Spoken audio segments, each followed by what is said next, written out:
সরকার প্রধান হিসেবে দায়িত্ব নেওয়ার পর প্রথমবারের মতো জেলা প্রশাসক সম্মেলনে প্রধান উপদেষ্টা ডক্টর মোহাম্মদ ইউনূস রোববার সকালে 3 দিনব্যাপী ডিসি সম্মেলনের উদ্বোধন করেন প্রধান উপদেষ্টা। এতে যোগ দেন দেশের সব জেলার প্রশাসক। সময় নষ্ট করার কোনো সুযোগ নেই। প্রধান অতিথির বক্তব্যের শুরুতেই স্থানীয় পর্যায়ে আইন শৃঙ্খলা রক্ষায় মাঠ প্রশাসনকে আন্তরিক হওয়ার আহ্বান জানান প্রধান উপদেষ্টা। বলেন, শান্তি শৃঙ্খলা রক্ষায় অন্তর্বর্তী সরকারের প্রধান বিবেচ্য।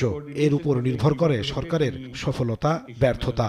ল অ্যান্ড অর্ডার একটা শান্তি শৃঙ্খলা বজায় একটা মস্ত বড় ইস্যু হয়ে গেল। এটাতে আমরা কে কি পরিমাণ অগ্রসর হলাম, কি করণীয় আমাদের, এটা একটা 1 নম্বর বিবেচ্য বিষয় আমাদের। এটা যাতে আমরা বিফল না হই, কারণ এটাতেই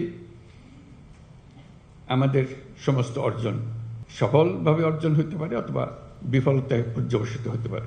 সেটা কি কোঅর্ডিনেশন হলে, কিভাবে হলে, এটা নিয়ে এই সম্মেলনে আলোচনা হোক। এ সময় তিনি সংখ্যালঘু সম্প্রদায়ের নিরাপত্তা নিশ্চিতে সর্বোচ্চ গুরুত্ব দিয়ে কাজ করার আহ্বান জানিয়ে বলেন, সবার সমান অধিকার নিশ্চিতে কাজ করছে সরকার। সংখ্যালঘুদের রক্ষা মস্ত বড় দায়িত্ব, কারণ এটার উপরে সারা দুনিয়া নজর রাখে আমাদের উপরে। আমরা সংখ্যালঘুকে কিভাবে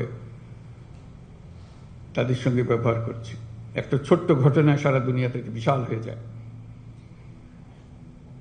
আমি সেই ভয়ের জন্য তাকে শান্তি শৃঙ্খলার কথা বলছি না। এটা আমাদের দায়িত্ব, সরকারের দায়িত্ব হলো সকল নাগরিকের সুরক্ষা বিধান করা।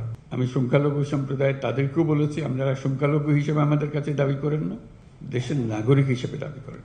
তার নাগরিক হিসেবে আপনার সংবিধান আপনাকে এই অধিকার দিয়েছে। মৌলিক নাগরিক সেবা সহজলভ্য করতে স্থানীয় প্রশাসনকে নতুন নতুন কৌশল উদ্ভাবনের পরামর্শ দেন তিনি। এ সময় তিনি জন্ম সনদ আর পাসপোর্ট নিয়ে ভোগান্তি কমানোর নির্দেশনা দেন। বলেন, পাসপোর্ট পেতে পুলিশ ভেরিফিকেশন পদ্ধতি বাতিল করা হয়েছে।